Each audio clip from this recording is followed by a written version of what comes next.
Welcome to the Life Lnxx podcast, a Latina podcast for the modern Cultura. I'm your host, Consuelo Crosby, Peruana, California native, structural engineer, mother, and your amiga for all things Latina. Here we honor the women who navigate multiple cultures, both aquí and allá, and somewhere in between, providing that safe place for you to speak your truth, celebrate la cultura, and find belonging in this comunidad. Join us every Wednesday on your favorite streaming platform to listen to your new amigas as they share their journeys of lessons learned, barriers they overcome, and the joys of living life with pure authenticity. Encuentras your voice and discover the life meant for you. Hola, chicas! So grateful to have you here today on the Life Lnxx podcast to learn how to embrace our true identity in today's cultura, share our struggles and big wins, and hold compassion for each other as we speak our truth. I have a really special episode today for you. One that was unplanned, spontaneous, but that I had hoped might happen at some point in my celebration throughout Colombia. Maybe I manifested it a little bit since I did bring my portable mics, just in case I bumped into someone who wanted to share their story in the heart of Colombia. And I did.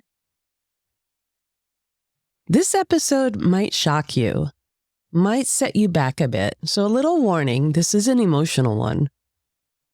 It may move you to tears and hopefully give you pause to consider how you find yourself in this story. Because just like all the stories we've had from our beautiful mujeres as our guests, there is a commonality. There is a thread that runs through each of these stories and ties right back to our heart and our soul. I met Angelika Vega on a complete whim. As you hear at the end of the podcast, I was in Medellin, Colombia, on my birthday revelry adventure that we've talked about for a little bit now, and you've seen on our social media. And I was staying at the hotel where she was concierge that day. And not even that day. She was concierge at the moment I needed to go request something. We were just in the same place at the same time with a very banal reason to start a conversation. A laundry bag. And we couldn't stop talking for hours. It's like Angelika says, we just felt each other's vibe. We shared our personal stories immediately, from our cultura to our powerful abuelitas to the premonitions that we experience and that come from our lines of women in our ancestry. But even so, nothing prepared me for what Angelika spontaneously shared while recording and became the focus and the soul of this episode.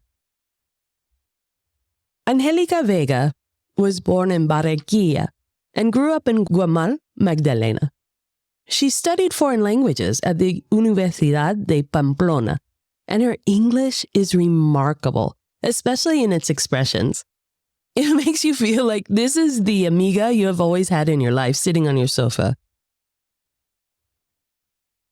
Some of her fun is centered on playing ultimate frisbee, hanging out with her friends, and listening to music, especially her favorite artist, Lindo Pimienta, a Colombian artist who represents strong women and shares her tragic truth of having to leave her beautiful country under real dire circumstances. Angelika shared Lindo's YouTube videos with me, and they too will move you in their spirituality and power. But first, here is Angelika Vega, who discovered her voice to speak her truth and embrace the freedom that follows. Hola, hola, ¿cómo están? Muy bien, muy bien. We're here in Medellin, Colombia. I came for my big birthday and I have met so many beautiful women, so many beautiful souls, because I find like the country is so spiritual. This land is so ancient with the power of spirituality. And so glad to have met. Nice to meet you too. It's great meeting you. Introduce yourself for us. Well, my name is Angelika Vega. I am from Colombia. I was born in this beautiful city, which is called Barranquilla. I was born there, but I grew up in a small town called Magdalena. That was like in the Caribbean region. I grew up in Magdalena. I studied there until high school. Mm-hmm. Then I went to university. I studied foreign languages, English and French, like to teach. Oh, my God. Actually, I'm an English teacher, like for Colombians. Wow. I was wondering, because your English is impeccable. I still do work, but yeah, I keep practicing. I graduated from the university to be an English teacher in my country. I have worked in primary school, in some academies where they teach languages. And right now I wanted to explore another field, which is tourism. Mm-hmm. I also like to keep practicing with native speakers. And that's why I'm working here and the hotels. Yeah. Here at this beautiful, stunning hotel, Patio del Mundo. Patio del Mundo. I love it here. Oh my gosh, yes. This is the place to come. I love it. I will describe it as a unique place in the city. It's like this has this concept with nature. And also is close to this area, which is really busy, crazy at times, at night, especially on the weekends. Yeah. And which is province it's really close, and the hotel is so quiet, so peaceful. You feel like home. Mm-hmm. And I love it. I love it working here to have this interaction with people, like with the guests. So I'm not just only practice English, but also have this interaction. Actually, I like customer service operation. So they feel welcome. I like that. I like customer service. It takes a special personality. It does. You have to be able to read the people and engage with them, make them feel comfortable. Right. Yeah. Right. Sometimes it's challenging to deal with a lot of situations, but also I like it. I enjoy it. I'm really happy here. So it's beautiful. That's how we met, because we could feel each other right away. The energy, you could feel it right away. And in the moment we met, started started talking for like a long time. For you growing up where you were the culture. Colombia, we are very diverse. Mm-hmm. There are certain regions. We are the Caribbean region. We have the Caribbean region. We have this Antioquia region. There's Bogotá, which is the capital. Every city and every region has a unique culture. Of course, it is Colombian culture, but each region has a special music, special dancing, food, even the accent, the dialect is so different. Yes. In each region in Colombia. I love that for my country. It's so diverse. Yeah. And in the Caribbean region, it's very special. There are the cities and there are the small towns. So I grew up in a small town, which is very not that modern. It's very traditional, and there are still some elements that are very authentic. There is an element called tina.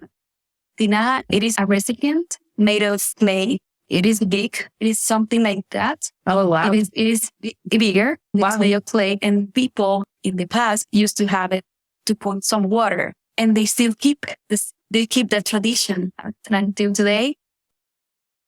In those smaller towns, the accent, the people, the behavior, the cultural traditions are very in the roots, But yeah, we were in Isla Baru, and so they call it the coast. Yeah, right. Along the coast, it's costeños, not the people. They call the people in the costeños. I am costeña. Okay, so one of the ladies, the women there in the Isla, right. She said she was describing, like you say, the diversity in the country. And she was like, well, we're costeña and we're very chatty and love to dance.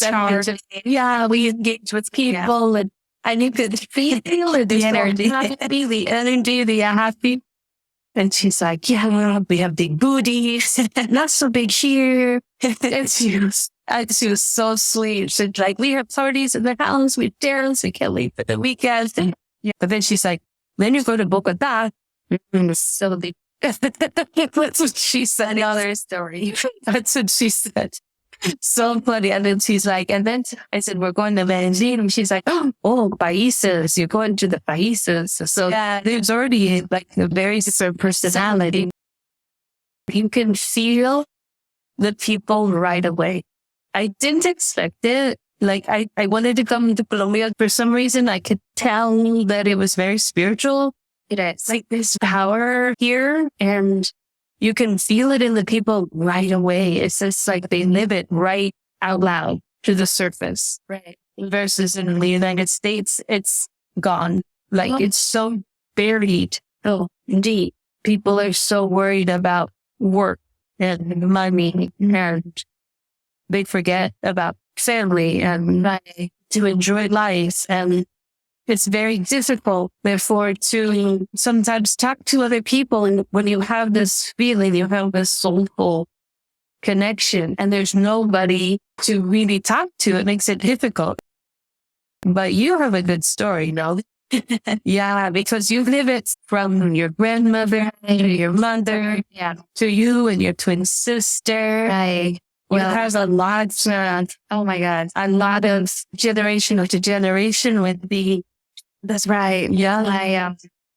Spirituality and connections actually there is a big deal. Mm-hmm. Especially, I mean, in the whole coast, the whole Caribbean region, women, they are strong, and the culture there is like the women are the ones who are in the house. They do all house chores and everything. So, for example, my grandma, when she was a teenager, she got married at about 15, 16 with an old man, and she has to be really tough from a very young age. So I really admire her for that. She was a big deal. She was tough. She was a badass. Yes, badass chica. Yeah, and also especially in the Caribbean region, because like the men, they feel like they are the ones who run everything. In charge. They are in charge. Yeah, they are the man of the house, and she didn't have any other option than he met my grandpa, and she had 6 kids. My mom was the first one. Wow. Yeah, and she was very strong. She was very spiritual, and she believed in God. You know, she had that very special connection.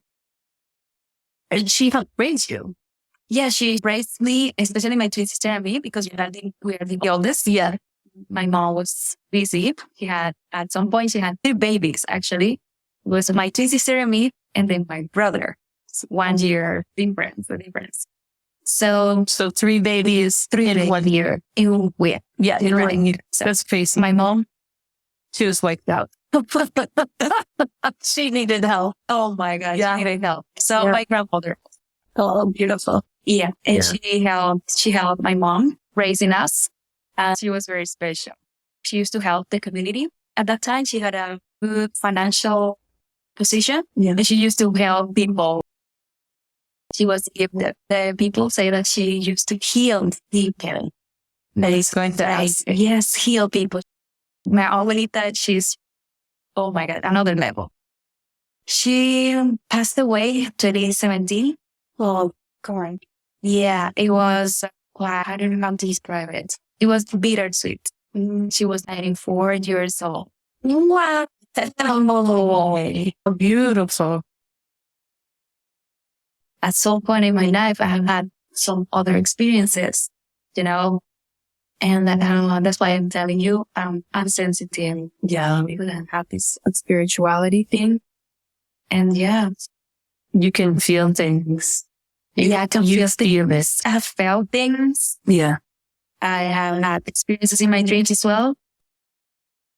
I was telling you with what happened with my mom, you know, pandemic was hard for everybody. It was crazy. It was crazy time. And at that time, I was very anxious. I had a lot of depression. A lot of people went through awful. Yeah, horrible. I couldn't sleep. I was on TikTok until 2, 3 a.m. there party where it was like that, anxiety and everything. Yeah, I felt so alone. Oh. My family, and well, especially with my mom, We had a fight those days, and we had not like a fight, but like it was something very, I don't know. Do we have time? Yeah. Okay. You know, I came out to her. You know, I am. Oh, it's a stray girl or something. No, I'm into girls too. You know, so I was opened with my mom because I felt like the need to tell her, like, Mom, come on, you're not gonna see me with a dude, get married or something. Yeah, she didn't take it good. Oh, no. Came out to her and she was upset. She called me. She told me everything horrible. She was like, wow, that was really heartbreaking for me. Yeah. It was in Barranquilla actually. And she was dealing with some health things as well. It was a hard time for her and for me as well. But I just felt the need, you know, I feel the need to tell her. Oh, it's so hard. It was really hard. Yeah. For me, and I imagine for her, because I understand the thinking or like the way she thinks is very different from what I think. Sure. For her, it's unacceptable. She was like, oh, come on. Right now this is happening to me. Come on, God, seriously. Like, you know, like, I don't want you to be like this. I'm sorry. And you are not this. This is just a phase. No. Come on, why are you doing this to me? I was like, Mom, this is not about you. It's not about you. Exactly. Here I'm pouring myself to you. I'm coming to you for like acceptance. Like, and I was looking like, you know, like, are you gonna still be my mom? Oh, wow. You know, I was like, I didn't tell her. She was like, no, come on, let's go to the car. Blah, blah, blah. And she was like, so rude. And she was so upset. We came to our relative apartment. We didn't talk to each other. She was like, and my relative noticed like something happened between them. My mom was really mad at me. Yeah. Like, okay, I called my sister, Alvin. And I remember at that time I wasn't working. Mm-hmm. So I had to stay with my mom. I didn't have like money to travel here to Medellin, to travel somewhere else. I had to go here. It was humiliating for me. It was horrible. We went to our small town, Guamal. We traveled there. And she was like, not a sentence. I felt like she hated me. I felt the hate. I felt the discrimination. I felt everything. And I was like, And I remember I was hurting. I was suffering. I was crying all the time because I felt my mother's rejection. That's the word. I felt it. And shame. I was crying all the time. And shame as well. She was like, what people are going to say? I was thinking about that. Que vas a decir la gente is total. It was everything about her. Yeah. So I called my twin sister. When I told her, she was like, oh my God, how was it? And I was like, horrible. She told me, oh my God, be strong. You are not alone. And I called another cousin. She was like, now come on, maybe it's because she's in denial. Some other people were living with us. And I remember, I don't know if she did it on purpose or something, but she was like having her attention with them. Yeah. She was like ignoring me. Yeah. And she was also like, making me feel like I was replaceable. That was horrible. Right now, I can talk about this very mature and everything because I have been to therapy because of this. And in therapy, I've been like working and everything. So I don't cry because right now I am healed. Mm-hmm. And then when I'm healing still. Yeah. But like at that time, it was so hard. So I remember that night, that special night, I was feeling like this, feeling replaceable, feeling like she was ignoring me, she was rejecting me. Everything, you know, like your mom is rejecting you. And I remember that night I was crying. I was hurting. I was suffering. I was like, I felt alone, like I don't have a mom. Yeah, absolutely. That's very true. Yeah, someone to try to like feel comfortable. I was like, oh my God, am I going to feel this way my whole life? I don't want to live like this. Oh God, please come on. It was a horrible night. I was like, come on, God. I don't want to live like this anymore. Please take me. I don't want to live anymore. Take me. I don't want to feel like this. it was, anxiety, depression, everything at the same time, the rejection, everything. Oh, I was like, I'm such a disappointment. What's the point of living? I hope I don't wake up the next morning. The next morning, my mom was watching the news, she was watching the news. She was like, nothing happened. She was like being herself in the house. I remember I woke up, sat still, and I just sat next to her. I was just watching the news. Like, she was like, did you enter to the room last night? I was like, no. Yeah, you entered and you lay next to me. You were like looking for my comfort. You laid down next to me, and I was like, Mom, I didn't. And she was like, yeah, and I hugged you, and yeah, and I was like, Mom, no. Wow. I was in my room all the time, the whole time. Yeah. And she was like, really? I was like, Mom, no. But I'm going to tell you what happened last night. And I told her, I felt like this, I felt like that. And she was like, oh my God. But she was like aware, but she didn't do anything. She was like, okay, everything makes sense, Yeah. But as she was reacting and everything, Yeah. she didn't hug me, and I was crying. Mom, did that happen? Yeah. Last night, like, you felt me, like I went to your room and I was looking for comfort. Comfort. Yeah. I don't know what happened. But last night, I just wanted to die. I didn't want to live anymore. She was in shock, and then she understood. Yeah. She was like in shock at the same time, but she didn't help me. She didn't do anything. Me as a Latina woman, especially first off in my house, second of all in my Caribbean region culture, which is very machista, patriarchal. Now being gay in that community, No way.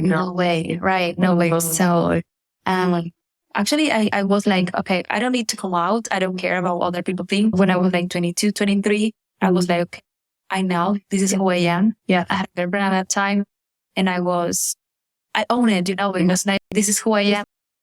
You had your communities. You had the people who would support you. For me, Yeah. Right. That were around me, people that were close to me, everybody in my family. And I didn't feel the need to tell them. I don't know, in pandemic, I just felt the need. I see what you're saying. The pandemic came after all that, when you were living your life and thriving. I was grown up, and I was like on my shoes. I was owning my, the fact I was gay. I didn't feel ashamed. I didn't care about the other people. We were empowered. I was empowered. Because the pandemic made us feel very vulnerable. It was scary. We didn't have a cure, and we didn't know what it was. So I think, one, maybe you felt like we all did, very vulnerable to being hurt, right? Yeah. And yet, in that vulnerability, when we want to be with someone to make us feel safe, when we want to be with someone so we're not alone, we couldn't be because we were in lockdown and we were by ourselves. And so if we either had to sit with ourselves all alone, or we had to be with family all alone, you really want someone who's going to make you feel okay all the time. And maybe just the timing of that vulnerability and wanting to feel safe, be accepted, all that it just went bigger into your whole life. And also, I know that I was not the only one. Yeah. Yeah, I know that at that time was hard, not just for me, being a gay person in a family context, because we were on lockdown. Yeah. So I know I wasn't the only one. Absolutely. And I remember I used to watch TikTok, and I remember I watched TikToks dealing with those situations. Yeah. And even, the artists and the singers, personalities, celebrities, they were aware of that, and they were sending messages. Oh, come on, the gay people are there with their families and everything. We know what you are going through. Come on, you are not alone. Be yourself, be strong. And I was like, oh my God, fantastic. Yeah. Yeah, the beauty of social media, the beauty of finding your community, any way you can. And so it still remains like separate. with the family. They're still like, no, even if it's our old daughter, we have to, wow, I'm so sorry. Yeah, I'm so sorry. That's where it gets frustrating, I think, with the cultura, when it takes over so much of the person that, like you say, the cultura, other people are more important than your own daughter. Come on, someone like that's more important. You're more worried about pleasing them, right, than taking care of your own daughter. I still love my mom. Sure. I forgive her. Actually, wow. I forgive her because I kind of understand at some point that we belong to different generations. Yeah. And not just different generations, but the things that she was raised certain way, very conservative, very, people her days. Sure. They were very like that. And she was raised that way, especially in a small town. Yeah. Nowhere to go with it. Exactly. Yeah. So different from the city. The city people are more open-minded and everything, But you took on the strength yourself to stop that. Exactly. To stop that generational pain and not passing that on, like adopting it for yourself, not being yourself, hiding it from yourself. Exactly. You had the strength within you to say, no, I'm worthy. Yes. This is who I am. And it's okay to be who I am. Yeah. And not to pass it on to another generation, not to tell another generation, hide from who you are so other people don't talk about us. Exactly. You had the power. You had the strength. Man, maybe it's I will need that. Yeah. And actually, it's been a lot of things that I've been struggling with, especially this fact that I am getting in my family context. Also, society, I don't care because right now I feel empowered. And also, the community right now is very, powerful. We are fulfilled. Very supportive. Right, very supportive. And it was just the rejection from my family that made me feel worthless. Oh, for sure. That I was such a disappointment for them.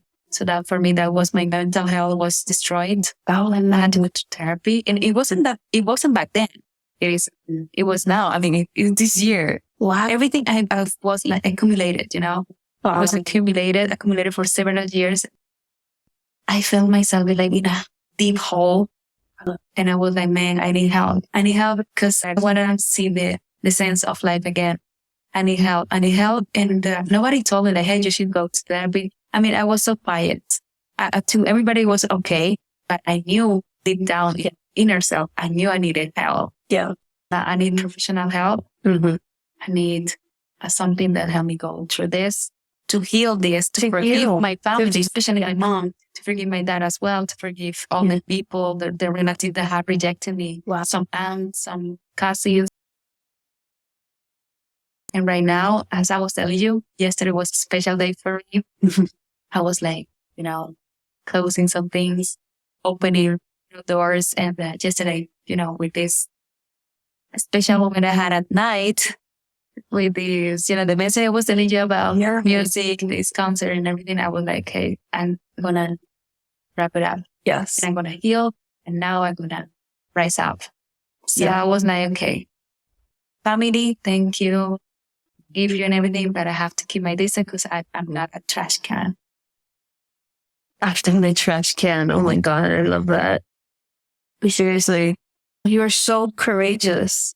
And you love yourself. I love myself. You love yourself so much. And you can see the grace. Exactly. And I remember at some point, I doubted myself. I thought I was worthless. I didn't love myself because some people made me feel that I was worthless, that I didn't deserve love, or I was not lovable because I was such a disappointment or something like that. And right now, when I'm adult version, I am connecting with all of those versions and be myself, myself right now. All together. Because you can go back to each one of them and go, wow. Yes. Wow. You're awesome. Yes, exactly. Thank you. Thank you. For bringing me to the Don't forget this. Don't forget this. Yeah. You're like this. Come on, keep it up. Yeah. And yeah, I've been like reuniting with this version of myself, making me who I am right now. Yeah. I was a people pleaser. Oh, I used to put people first and leave myself behind. But right now I am like, okay, thank you. I forgive you, but okay, I'm going to keep my distance. Now is my turn. mm-hmm. It's my turn to be myself. It's my turn to heal. It's my turn to be the best version of myself. And I don't fucking care what you think about me. Don't give a shit. Now is my turn. I don't mean it in an arrogant way. Yeah. No, actually, I mean it like a self-esteem. Yeah. Owning yourself and loving yourself and wanting things for yourselves that bring you joy. Mm-hmm. We can't take that for granted. That is a big deal. That is a big step for anybody to take, to feel like I'm worthy of this love. It's not easy to get to that point. Like, I'm worthy. No. And to finally say I'm worthy. Right? Man, wow. It took me years to now, today, say it. Right? And we don't even realize we don't think that way. It's so deep in the subconscious that we don't even think we're thinking that.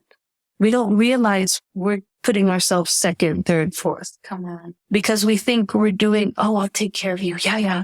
We think it's good. Right. I'll do this. Yeah, I'll do that. I'll do that instead of what we really want. Oh my God, what a beautiful place for you to be right now. What a beautiful place. I'm celebrating. No, seriously, you too. No, for a lot of women who will be listening to this and hearing and going, yeah, I understand. I'm with you. Do you think there was maybe a little shift that you remember where you realize it's okay to put yourself first? It's okay. It's a sign of love. Do you remember hearing an expression, maybe something that was said or a feeling where you went, oh, wow, I need to love myself? Well, actually, I've been telling that to myself for years. Mm-hmm. It's been like, I'm telling that I'm worthy. I don't, come on, I love myself. You can tell yourself, yeah, I love myself. But man, you have to believe it. So believe it's been taking me years until now. I believe that I am worthy, that I should love myself. Like, I put myself first. I've been trying, but sometimes people tell you things, that sometimes you doubt yourself. Yeah. So it has been a constant battle that right now I am believing it. Yeah. I am believing it now. It's a beautiful thing to share for other people to hear that, yeah, there's going to be bad days. Yeah. There's going to be days where we doubt ourselves, where we don't feel worthy, where it's hard to love ourselves. But those are just like voices, right? They're voices. It's just voices. But then that are yours. No, they're just things. Because of what other people have been telling you. You shouldn't believe them. Mm-hmm. But sometimes we unconsciously believe them. That's what makes us doubt about ourselves. Exactly. So I think, what I went from my experience, from everything that I've been through for years, and like, people were telling me things or were making me feel with attitude and with the actions that I was not worthy. Yeah, at some point we kind of listen to those voices. Unfortunately, we believe on the voices, but we should just take us to ourselves, to our inner self, to get to know ourselves. Sometimes when I feel like that or something, I want to put a stop. I want to be alone. If I had the opportunity to go to a place, I just go there and be alone, like to get to know myself and to heal. And also I talk to myself. What other people are telling me about me is not true. This is who I really am. They just judge me. They just make assumptions, and they make those assumptions and they try to take it as a fact. But it's not a fact. It's just their misconception. They try to define you. They try to tell you, oh, you are like this, but you are not. You know, you have to go deeper and you have to have this conversation with your inner self to get to know you better. And you know who you really are. You know what you offer to people. You know what you bring to the table, and that's what matters. Like what you think about yourself. That's what matters. Don't believe anybody is telling about you. That's on them. That's on them. That's on them. Not on you, because you're not responsible. You know who you are. That's beautiful. But you are not responsible for what they think about you. Or even the fact that they can't handle it. Like you don't have to make it better for them. Yeah, and do you have to prove anything to anybody as well? Yeah. It's just you. And like you said earlier, go back to every version of yourself and say thank you. And you're beautiful. And you did great. And Exactly. look at us now. Look at what we Look at us now. Exactly. Me now, I am telling them like, hey, I want to make you feel proud. Oh, I love that. And that I am doing right by you. Exactly. You fought this way for you. Yeah. For you. For you. For you. Because it's the first time I put myself in the first place. Yeah. And so now they can all come forward. Mm-hmm. They can all come out forward. Right. Exactly. You can be who you are. People that hurt me, I forgive them. Yeah. That's on you. Yeah. If you don't like me, you don't accept me, if you reject me or something, it's to you. I love you. I care about you. I still care about my parents. I want to give them my best version. I'm going to give them my best version. I like that a lot. I learned something prior to coming to Colombia. I was in Georgia with a group that I've known for a very long time of professional engineers that were the cohorts of my father. The one man who is like the sun of all this universe, a man, powerful, beautiful man, very soulful, very intelligent, very always wanting to learn and share what he's learning. He's very spiritual within a profession that's very analytical. It's a beautiful combination, right? Yeah, it's very beautiful. He studies all the fossils and everything they discover, that it was always man. Even though we talk about climate change and we talk about, the meteor that darkened the earth, and we talk about why things have gone extinct. He said it's always man who makes things go extinct because, I love this, man kills what he doesn't understand. It makes sense. Right? So it's not that people say bad things to you personally to hurt you or to make you feel that way. But of course it does make you feel that way. But they do it because they don't understand. They kill your essence. Mm-hmm. They kill your joy. They kill your pride. They kill everything about you that they don't understand. Right. Rather than take the time. And they don't want to understand. No, rather than take the time to learn, listen, realize they don't know. Mm-hmm. And help me understand. Exactly. Help me. At least if they had that attitude, like, come on, let me understand. Yeah. What's that like? I didn't know. Yeah. But again, even that takes vulnerability. Mm-hmm. The vulnerability to say, I don't understand. What you were saying earlier, they kill what they don't understand. But when I say it makes sense, what I mean is this hate, the homophobic hate. They just want to kill. Yeah. Literally, when they don't understand. Literally. Come on. In those cultures, they kill just because you're gay. They killed you. That's just a crime. Being gay is a crime. That is so strange. When you say it out loud, it's horrible, right? It's ridiculous. And again, it's wait, you're justifying killing somebody because you don't understand who they are. So you just kill them. You just kill them. And yet, like we were saying earlier, there is a power, there is a community, it's swelling, growing, where this kindness of humanity is coming back in, and the embrace is coming back in, and the wanting to care for each other is starting to rise again. I am in this point right now. Mm-hmm. meeting you differently. And I was like, okay, now it's my turn. I'm going to celebrate myself. Yeah, I celebrate this moment and let's do it this way. And we have this right now. Wow. Wow. See, that's where the power, you're so powerful. It keeps like this. I know this keeps like that. I know where it's going to be ups and downs. But right now, yesterday and today, I feel free. I would like to keep like this. Free to be yourself. Yeah. Oh, this is beautiful. Thank you so much. You're bearing so much of yourself. You've taught people so much today. You've given them so much hope and so much relief. Like you've taken a lot of burden from people listening because of the experience. I'm sure everyone shares some similar experience. Yeah, I know I'm not the only one. Right. Hearing you come through the other side with real experience, not like you said, you can tell yourself yes, yes, yes, but it takes so much work, and it's worth it.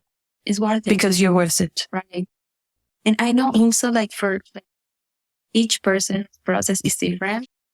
And I just would like to tell people that maybe are going through something like this or something that is hard and they are thinking or doubting their worth. No, just listen to yourself. Just go deeper and get to know you better. And just, if you feel lost, go find yourself. I love that. I absolutely love that. You're worth it. You're worth more than anything in the world. You too. Yeah. I love this. Thank you. And everybody. And, let's love each other. Yeah. Oh my God. That was beautiful. Thank you. That was beautiful. Thank you for, that was powerful. For listening, that I hope, and people find themselves. Yeah. Yeah. I'm glad I was here.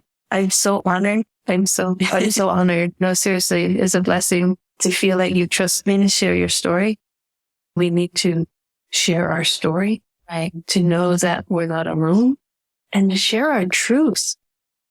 Encuentras your voice. You will not be silenced, right? We want to know who you are. We want to love you for who you are. And we hope Angelika Vega vibes with you too. What a story. What a story. And I have to admit, this is only one piece of a story that goes on for hours, literally hours.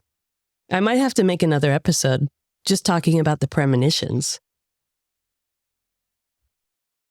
Angelika, the native Colombia who I met while staying at the hotel in Medellin, and although we had no idea, no preconceived concepts of creating an episode, we could feel each other right away. The trust, the security, the vibe, as she says, to lean in and share such intimate stories with a complete stranger. And yet, not a stranger. And the most touching moment in the episode where she pauses and says, do we have time? Do we have time to share her most intimate part of herself with us? And we are so blessed. We are so honored that she took us through her journey, trusting us with her story and offering each of us the opportunity to consider ourselves in that story, whether it's a personal experience or as an ally and advocate for the LGBTQ community in our Cultura. Are we doing enough individually to ensure that we have created an open and welcoming space for others to share their stories with us, to provide a safe place for anyone to go deep, like she says, to go deep in discovering themselves and to be welcomed and loved and cared for in your true self? I really feel her powerful, badass abuelita was with her that day we recorded, giving her the strength to share and to hand over that heaviness when we have to keep things to ourselves for fear of what other people might say. It's a horrible thing, and especially it becomes hard in our cultura, where we're taught to be quiet, where we're taught to be nice, where we're taught to do for others. As women in the cultura, and yet so little focus is ever returned back to us.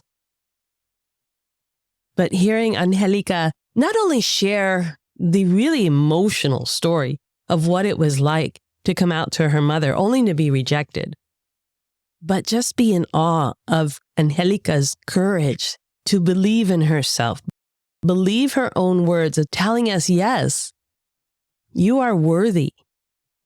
How to go deeper and find ourselves, love ourselves, and search for the people that just get us.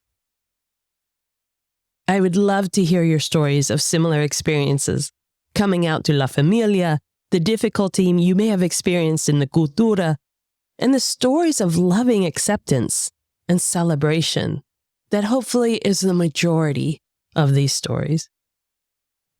Reach out to me on our website at lifelnx.com, that's LNXX, and on our social media at Life Lnxx.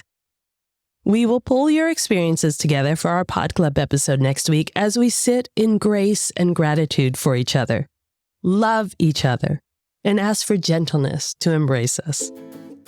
Encuentras your voice and step into your truth, ladies. Ciao!